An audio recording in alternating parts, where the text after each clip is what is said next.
Mother Knows Death, starring Nicole Angemi and Maria Q. Kane.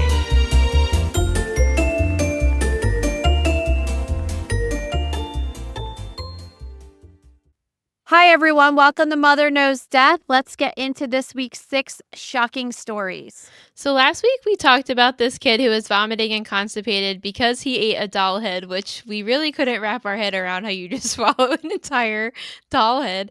But this week we have another story sent in by a radiologist. So she said on her last day at her job, one of the techs offered her an x-ray, which was one of many copies he made over his 30-year career.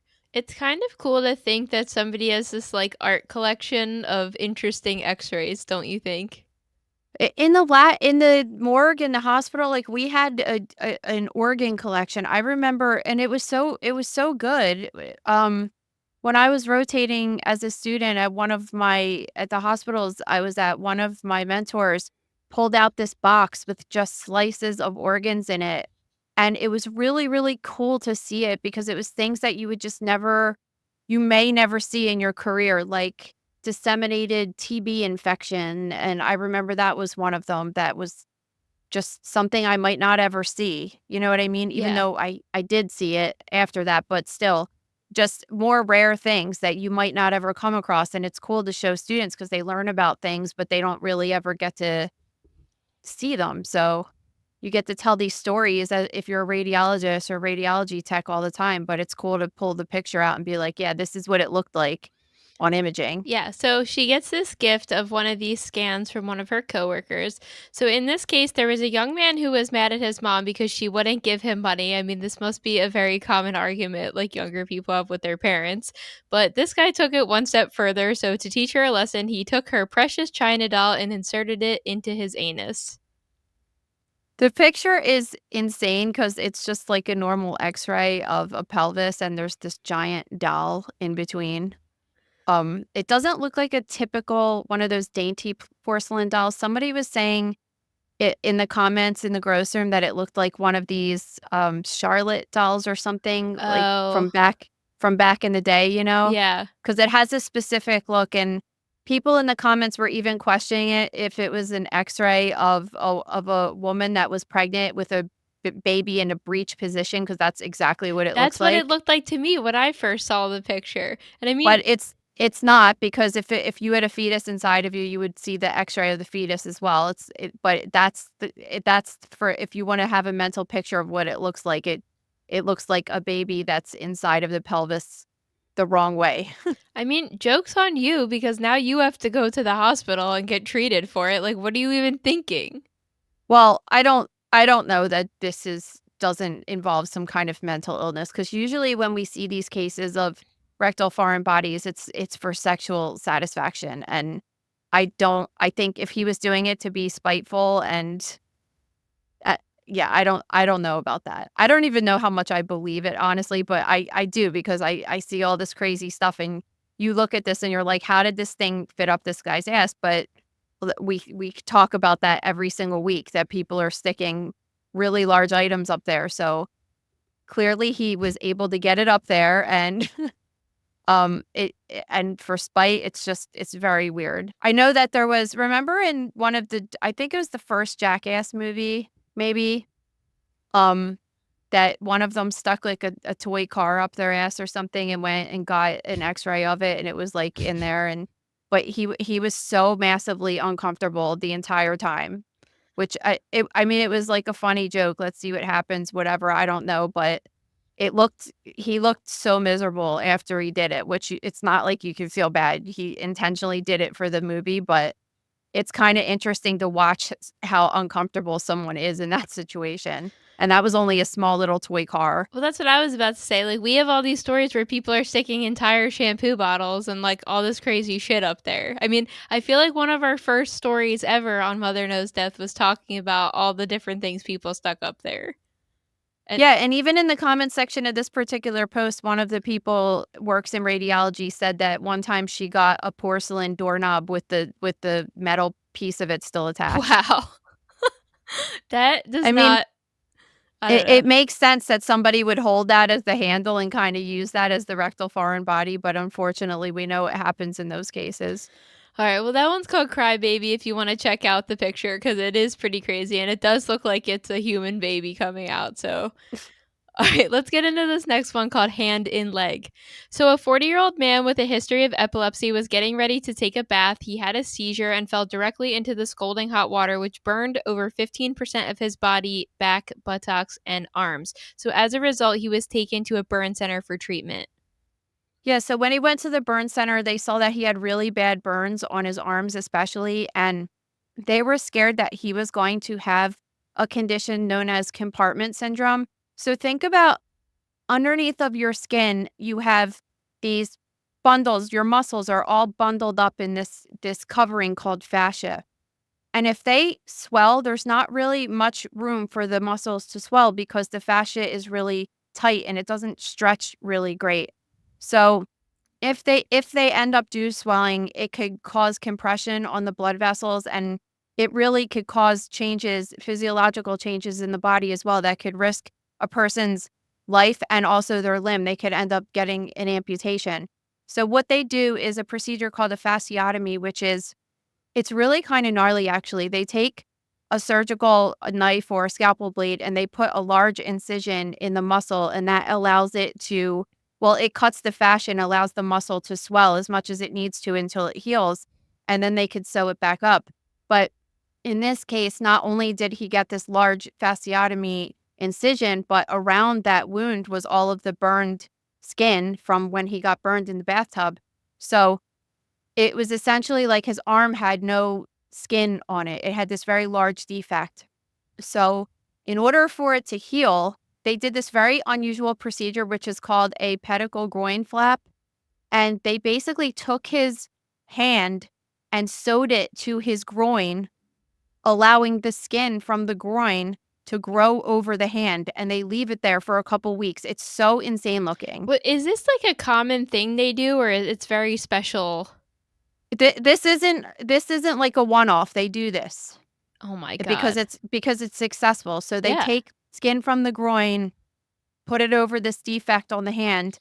They leave the hand there for a couple weeks. So imagine having your hand sewn to your groin for a few weeks, and then the skin grows over the defect, and then they're able to just cut it off of the thigh. And there's a lot of success with it. And this guy even had success with it.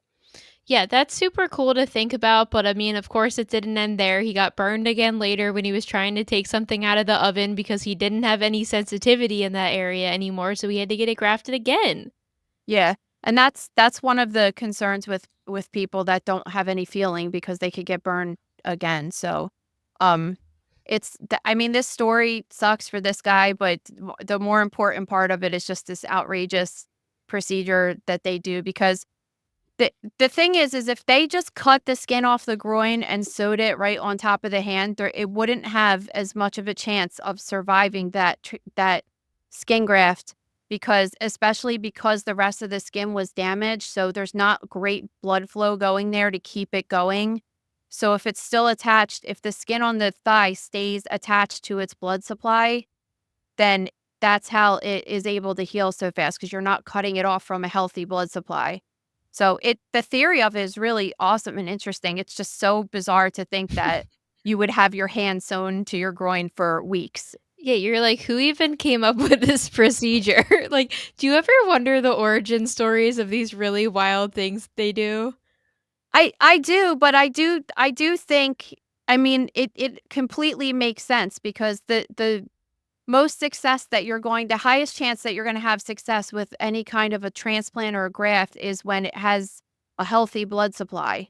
So, and of course, when it's from yourself. So if, let's say I burned my arm really bad and I needed skin, if you took skin from you to give to me, the chance of it healing well would not be great. So you want to take it from yourself. That's the best. And then you want to take it from the healthiest part. So it makes sense. It's just funny that I guess, bringing it up and actually doing it and trying it and seeing that it worked probably was very interesting. Oh, yeah, definitely. All right, this next one's called Concrete Evidence. So, in the early 2000s, you were in school, just your everyday teen mom. But of course, when you were going to college, you can't have like a kid living in the dorms with you. So, we had to get an apartment, which we had this really, I think it's a 1 bedroom apartment, but you are saying that it's not. Yeah, I would consider it to be more of an efficiency. It was just 2 rooms and a little tiny corner thing, like I wouldn't even call it a kitchen. What do you call that? Like a kitchenette or something? Like Yeah. it was barely, it was a mini fridge and a burner or something like that. I mean, But it was cute. I was like a child, so I don't have that vivid memory of that apartment. But it was this little historical area of the city called Society Hill. So it's kind of in Center City. It's near all the historic stuff. So every time, I would tell people like, "Oh, I lived on this street." They're like, "Oh, you're Richie Rich living over there." And I'm like, "Believe me, it was not a rich situation by any means." Like, Yeah, you're like, "My mom's paying $700 a month, and we're living in this budget building," but it was cute, and it was good for when we needed it, but Maria's just trying to set the scene here because it was a very cute, nice yeah. neighborhood with there's horse and carriages outside, and all of the sidewalks are the original brick, and just it's very old and what you think of colonial Philadelphia, but also what you would consider a very safe part of the city until we find out what some weird thing that happened in our neighborhood. So, do you wanna start telling them about that? Yeah, so in 2001, a 36-year-old woman who recently filed for divorce, she was actually from a town really close to us called Cinnaminson. So she Which would I was just in Cinnaminson like an hour ago. I know it It's is very close to us. it is very crazy because I remember a couple years ago my favorite murder got all this flack because they were talking about the case of the rabbi who hired the hitman to kill his wife that we've covered in the gross room actually since. But they could not comprehend that Philly was so close to New Jersey that they were calling Cherry Hill, Pennsylvania. But for most people that don't know, Philly and like the area in which we live is literally 5 minutes apart.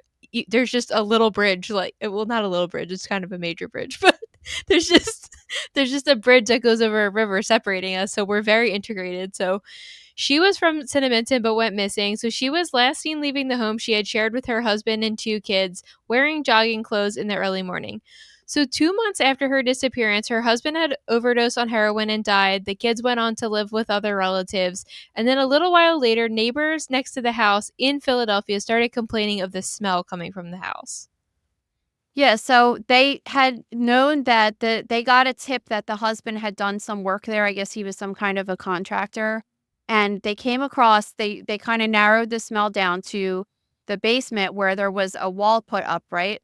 So they had the Philadelphia bomb squad go there and it did some kind of x-ray imaging on the wall and they saw something within the wall. So they rip it open. Now imagine ripping open a wall of concrete. It's not an easy thing that comes down like drywall or something. So there's a lot of work that needs to go into that.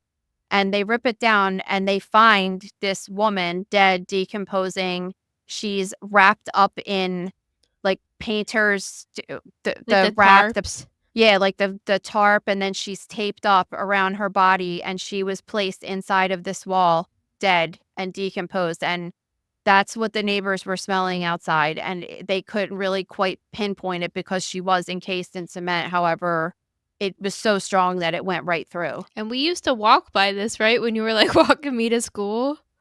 So this was on the corner of 6th and Lombard, and what's on the other corner of 6th and Lombard is Star Garden, where you went to your after school program every day. Oh my God. And just thinking about like how many times you walk by that wall and just, I mean, and not only that, like my whole life, it's just like hanging out because that's like a block away from South Street and stuff. We just like hung out there all the time, you know? Yeah. And it's just like thinking that there's a dead missing mother in the wall is just outrageous. It is outrageous. And one of the more shocking details of this was obviously they had to identify her. So they were able to use her teeth to identify her with dental records. But most interestingly, they were able to identify her by the serial numbers in her breast implants. Yeah. Isn't that really cool? Yeah, it is really cool. So yeah, when we get breast implants in surgical pathology, whenever we get them taken out or anything like that, we always put the serial number in the description. So um they are attached to people by that number when they put them in, and that's it really is a great tool, especially because so many women have breast implants. You could if they end up dying, it's like the serial number is very useful in identification. This is making me think of that really incredible quote Matt Murphy had in his book that I'm just paraphrasing was something like the methods of committing murder haven't changed in thousands of years, but the methods of solving crimes have changed significantly in that time. So just think about it like you're now solving murders by breast implant serial numbers. It's just so nuts. Yeah, and this one was super interesting, and I remember when I went to the medical examiner's office, this was one of the cases that they teach you about, um, as part of the identification, procedures and things like that, because you have to think this was back in 2001, so this was a while ago. Yeah. This isn't like it just happened, and that was more of a newer thing that they started doing, because breast implants haven't been a thing for so long, they're fairly new in the world, and, it's really cool that they were able to do that, and, I'm just curious, when she went missing for 2 months, like, the the husband the husband still had custody of the kids, like, where I never really looked into this case because I was kind of younger when it happened and everything, but I am curious, the wife goes missing and the kids just get to stay with the dad, they don't know where she's at. I actually feel terrible for these kids. They must have had a horrible home life. Their dad OD'd 2 months after their mom went missing. I mean, luckily they were they were what were they, 4 and 6 or something? They were pretty little. Well, do you think it's possible? Well, I don't know. I'm just running through a bunch of scenarios. Like, if she was smelling at that point, then I Oh, don't. she was dead the day that she got killed. I don't remember if it was in the The summer or day the she winter went when they missing, you think she got killed? Yeah, And then, yeah. do you think her putting her in the concrete do you think that's potentially slowed down the decomp, or No, not really. I mean, it depends what time of year it was in Philadelphia, but how long does a decomposing body smell for? Like, if you were to leave it alone, like when they're at the body farm and they first put somebody out and they first start smelling, like how long does the smell stay? For months? it all just depends on the environment around it, but, I mean, just think about this, like, do you remember Uncle Louis found I don't know if it was in his garage or in Dewshore, he found a squirrel. It's like a squirrel or something that was mummified in a garage or something. He gave it to me. He's like, "You want this?" And I was like, "Yeah, it's cool, right?" And he gave it to me and it smells so bad. So I put it in this cabinet in my house and it just smelled every single time I opened the cabinet and stuff, and then every single thing that was in that cabinet started smelling like it, and then finally I just got rid of it. I kept it for a while, but like the whole cabinet kind of got tainted by the smell of it. And that thing was like years and years old. I mean, it just depends, you know what I mean? I'm It's only summer Philadelphia basement hot, that could go really fast, and it all just depends, but once in theory, once all of the soft tissue is gone, it shouldn't smell anymore because that's what gives off the smell is the bacteria, um, from the soft tissue, but it all just depends because you can have, like Paul swears when he goes to when he does those mummified bodies, when he went to Indonesia and stuff, he swears it doesn't smell there, which is yeah, just that's what like, I'm wondering. I just wanna go because he's like, "You should go with me." I really wanna go, and I might go one day. I don't know if I'm gonna because he's telling me to bring the kids and stuff, and I'm like, I don't know. I think it would be, like, really cool, like, I wanna go and see if I could pick it up because I'm so sensitive to it. I just if he thinks it doesn't smell and I'll be like, there's a little bit of an odor going on here. I don't know. I'm curious." So I was wondering this last night because I was watching this antique collecting show or like whatever. There's a show on Netflix where people are like buying collectibles and stuff. So they they were like, "Oh, we have this unbelievable thing. We think it's Cleopatra's hand." And I'm like, it's definitely a mummy's hand, but I haven't finished the season yet, so I don't know if they confirm. They said they were going to try to confirm through DNA that it was her hand, right?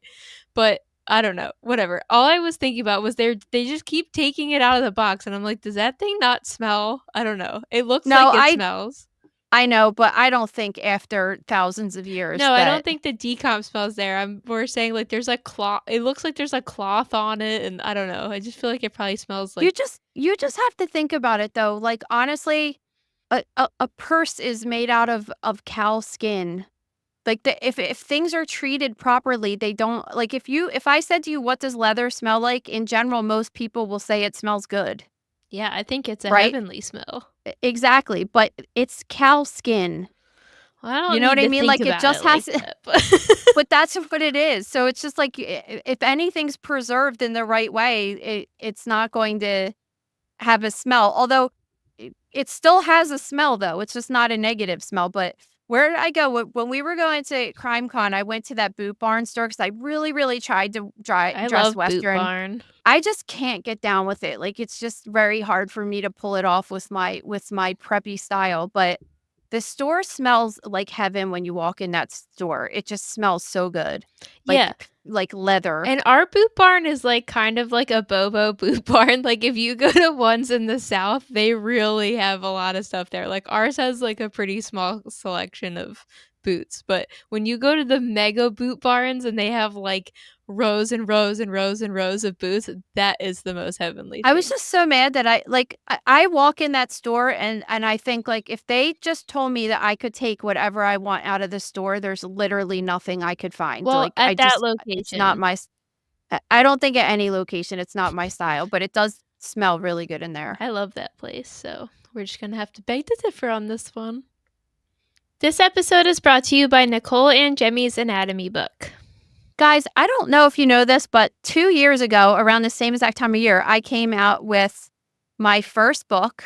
Hopefully there'll be more one day, but this one took me years to write, and it did only because of the pandemic and everything like that. I started writing it a long time ago, and it finally came out, and I was really excited about it. And it's kind of Maria's book too, because she helped me with it so much because there was a lot of behind the scenes things that had to go on. And it's because we had over 100 cases from listeners and followers all over the world that were submitting their own pathology and their own photos and their own stories that we had to interview and email and have them sign contracts and this and that. So it was like really crazy. And Maria helped get that all along while I was writing the book. And you should check it out because it's really, really a labor of love. And if you love this podcast, you will love the book. Let's not forget the most important part of the book was the spreadsheets. So getting it all together. I hate your spreadsheets so bad. I love spreadsheets. I actually feel like my shirt today is giving a little bit of Excel spreadsheet. So wow, you're like really a dork. I am a dork, but that's why we wrote a book. So, all right, you guys can visit thedoramoder.com/book for more info. You could get a signed book plate. You know, it's going to be an awesome holiday gift. Those are coming up. We are huge Christmas people, so get ready because we're going to start pushing it as a Christmas present for the next 3 months. So, see you there. And when you get the book plate, you can put a note that says that I'll sign it and I'll write a little note to somebody. We've had a couple weird ones. Yeah, real weird ones. But as long as it's not anything that's super offensive or breaking the law or yeah, just like something that I'm just like, I'm not writing that. I don't think that that's happened yet, right? No, it hasn't. We haven't had to turn down any yet, but there have been but definitely some of them have been very ones. weird. And I'm like, what? Like, I'm seriously like, what the fuck does this mean right now? Like, am I saying, it's like an Urban Dictionary thing that you're like, am I saying something really fresh that all the kids understand that I don't understand? So, but yeah. Check it out. It's awesome. This next one was submitted by a listener. So this listener and her husband did a DNA kit a couple years ago. After they got their results, they got a couple hits. So her husband started doing his own research. So as he's going through these records, he, doesn't really find anything interesting at first. And his whole family seems to be pretty normal until he comes upon this newspaper article that his uncle blew himself up in the 20s. Yeah. So she finds this article, which is so cool, and it just says that this guy, it seems like he was inside an automobile store that sells, like, I would think it would be like Pep Boys or something. It Yeah. sounds like a store like that. And they were in the back and they had this souvenir shell from France. And the people were saying, what if it's active? Don't touch it. And then he was like, what? It's a dud. Yeah, he And specifically kept saying he it was a dud yeah, until I it don't know went what off and proved it. until it went off and killed him and injured his 2 friends that were standing nearby, so So they said it was a souvenir from overseas. Yeah, and then it happened in the automobile accessory store. I mean, this happened in 1920, so this has to be some early version of Pet Boys, as you were saying, but it's super interesting. I love more that the listener was saying that maybe her husband has acquired this family member's brain cells. Sometimes she thinks that was the best part of the email, really. Yeah, I love that. And she included the newspaper article showing it. It's super, it's a cool family artifact to have, even though it's like kind of a wild story and Yeah, I somebody would died, which totally is frame sad. that and hang that up. That would be like Yeah. that's awesome. All right, this next one is truly unbelievable. In northern Italy, a 74-year-old man owned a cheese factory, so he and his 50-year-old son had gone to the facility after an alarm went off with one of the machines. So after they fixed the issue, the son left the father to go restart the machine, heard a very loud crashing noise. So as it turns out, a 30-foot high shelf in the warehouse broke, causing this domino effect where 15,000 wheels of cheese crumbled to the ground and crushed the guy. How outrageous is that? Yeah. I mean, I never heard about this story. It happened last year, right? yeah, so I feel like this would have been something that would have been prime grocery material, but I didn't hear about it when it happened, and I just came across this story and thought like, geez, and it said it took firefighters like 12 hours.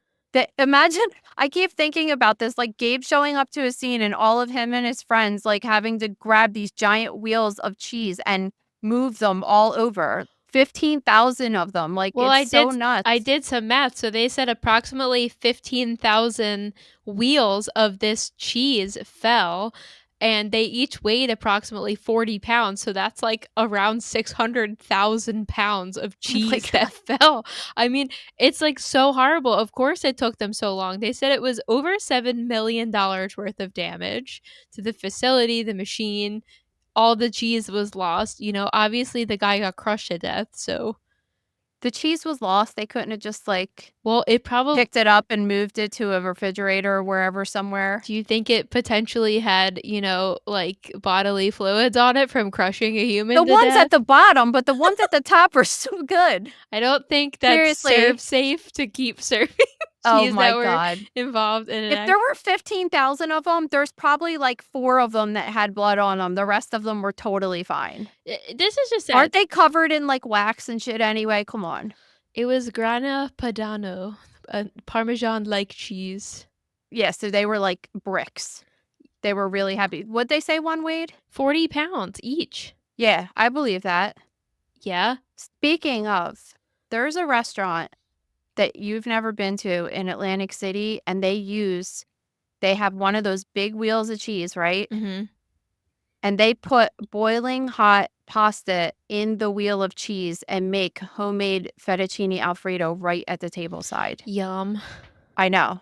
I mean, this was prior to my gluten-free days, but like how amazing is that? It like the hot pasta makes the cheese melt as they're making it right there.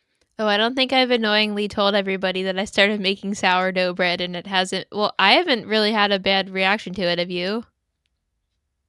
No, but I didn't really have it yet. Well, I gave you like half a loaf last week. The kids ate Her it. idea of not having a lot is eating half a loaf of bread. Half in a one loaf seating. of yes. But yeah, I've been doing the long fermentation and it's been working pretty good. And it's nice to have a normal tasting bread again. So, all right. Anyway, let's get on to this last one. Speaking of cheese, called cheese burrito. So in Germany, a 40-year-old man did not come to work for a few days, which was very unusual for him. So after not being able to get in touch with him via phone, the police were called to do a welfare check. So they got to his apartment on the 13th floor of this high rise, and they found his body crouched up next to a radiator. But this scene was really unusual. This is probably one of the most outrageous scenes that anyone has ever been to. So first, the guy is, as Maria said, he's crouched over next to a radiator and he's wearing a full-on like swimsuit, like a Like a wetsuit, like that you like would a go like wetsuit. surfing in Yes, with including wetsuit socks. Yes. So they lay him out, and when they're going to start doing the autopsy to see how he died, even though he had a plastic bag over his head, so clearly that had something to do with it, right? Yeah. They take off this wetsuit, and underneath of that, he has on a raincoat and plastic bags wrapped around his feet. So this So is under the wetsuit. This is under the wetsuit.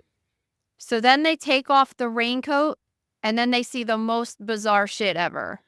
This guy is wearing almost a full body, like, leotard thing that's made out of sheer, like, stockings, a shirt and leggings that are made out of, think about, like, stockings or pantyhose. And underneath, wrapped around his entire body, are hundreds of slices of cheese. Yes.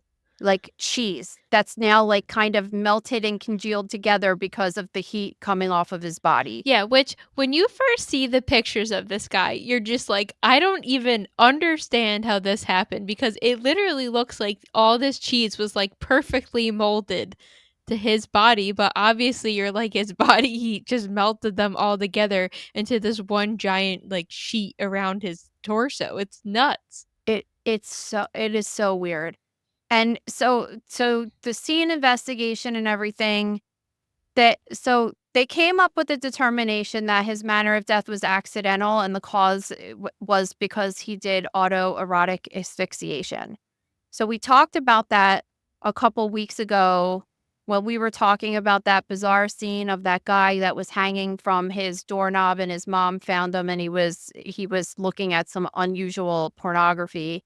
And we did talk about in those cases that there's usually some kind of a sexual fetish that might key off the investigators that that's what's happening there. So they did find some pornography that had pictures of women wearing plastic outfits. I don't know what that's about. Yeah, I don't know. Were they referring to like latex clothing or like a sexual I don't plastic? know. I don't know what was going on. But the whole point of autoerotic asphyxiation is because it's supposed to increase the experience when you have an orgasm. And I guess the question that I have here is, well, like, why would you consider that autoerotic asphyxiation if he wasn't having an orgasm at the time? It's kind of weird.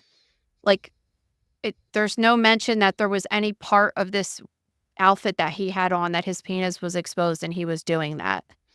I thought So that there I was thought a that that was a mention. little weird. I thought that they had mentioned that there had been cheese on his genitals as well. Oh, yeah, there was, but he wasn't touching it. So I'm not sure what he was doing. I don't know if maybe there was a cheese squeeze or something. I don't know what was happening there. Cheese squeeze? Listen, this case has like blown my mind because of course I'm like, when I'm looking at this as a person that like likes to investigate this kind of stuff, my first thing is like, what's the significance of the cheese? Okay. And I got down a hole today when I was looking. Okay. Okay. There is something called a quesosexual. What is it? All right. So explain this It's more. people that have a sexual desire and fantasy to either have sex with cheese or are aroused by cheese. Okay. So there's a Reddit community, of course. Listen, there's but a Reddit there's community for everything. There's only 28 members, which is reassuring at least, but 28 people is a lot of people. Do you think 28 people are all interested in having sex with cheese, or do you think 5 people are interested in having sex with cheese and the rest of the people are like, I gotta fucking keep up with this thing? I mean, I want to keep up with this thing. I have to tell you about this is a couple of the posts that I found on this. Okay. Because I was, and the best was like, I was copying and pasting them and sending them to Gabe, and he's probably like, what the fuck are you even talking about right now? All right, this one said, It was actually my best friend who introduced me to it. When we discovered that we were both bi-curious, we started having a sexual relationship, and after a few months, he told me being sexually attracted, he was asking if he was sexually attracted to cheese and saying that he was sexually attracted to cheese as well. He said that he thought it was weird at first, but gave it a try and immediately loved it from the get-go, from the feeling to the smell.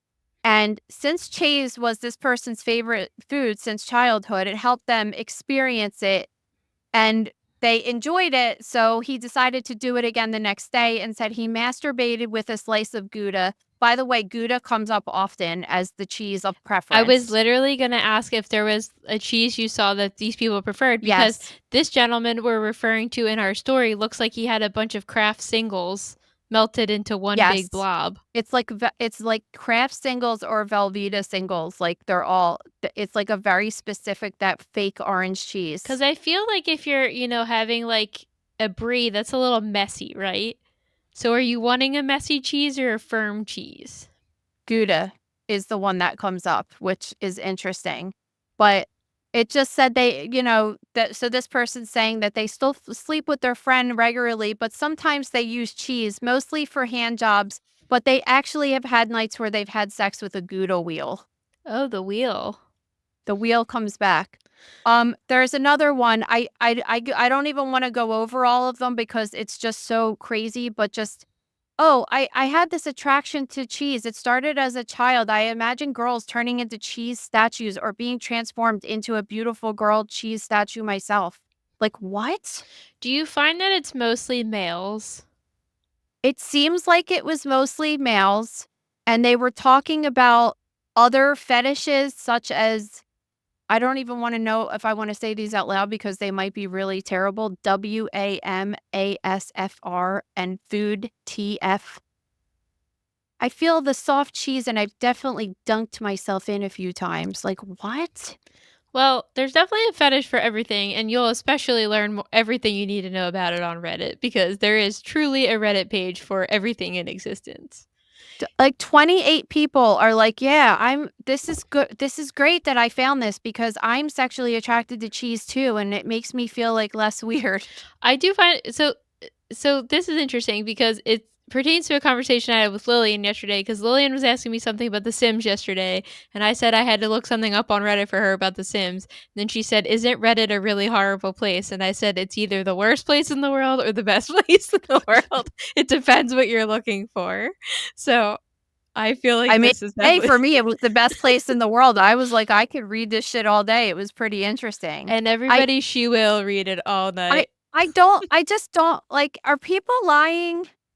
Is this like, is this just like if I go on there and make it like a fake, I need to make a fake account and would say 25% of those people probably actually are sexually attracted to cheese, while the rest are like, I have to watch what goes down in this group chat. What and what's the point of the wrapping of the cheese around the entire body? It's just, I don't know what this guy was doing. Like this, I don't either. And the whole, it was written by a medical journal and it's in German, so I got out of it what I could get out of it as far as facts, but I am curious about more of the story, to be honest, because it is so weird. I feel like if you see the pictures without the context, it's kind of confusing because it's the same color as like fat. Is that correct to say? Like if you were to open a body, it kind of is. It's like a weird yellow orange color. Yeah. So when I first saw the pictures without reading the story, I was confused what was going on, because I was like, why is all of his fat like on the outside of his body? But no, it was just like American cheese slices. The pictures are so outrageous. Yeah, they really are. Well, if you guys have a shocking story, we would love to hear it. We love the user submitted ones more than anything. And it doesn't even have to be a personal experience like, the one we read earlier in the episode. It could be a link to a story you've seen too, like this one. So you could submit that to stories@motherknowsdeath.com and we will read them on air. Yes, please do. I mean, I don't know if you're ever going to top this one, but the best part about this show and this career is that there's just always something more outrageous around the corner. Literally every week we say, you can't top this one, and then 2 minutes after we record, we're like, oh, here's an even worse story. So I'd like to know if any of you have a cheese fetish and if you have checked out the cheese queso-sexual page on Reddit, apparently. Yeah, well, if you didn't know about it and you are attracted to cheese, there is a whole community for you out there, so go you. All right, guys. We'll see you later in the week with pathology in the news. See ya. Have a good night. Thank you for listening to Mother Knows Death. As a reminder, my training is as a pathologist assistant. I have a master's level education and specialize in anatomy and pathology education.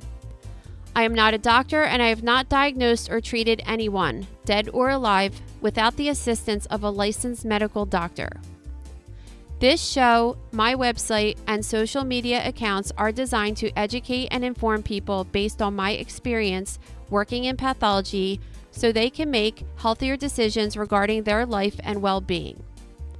Always remember that science is changing every day and the opinions expressed in this episode are based on my knowledge of those subjects at the time of publication.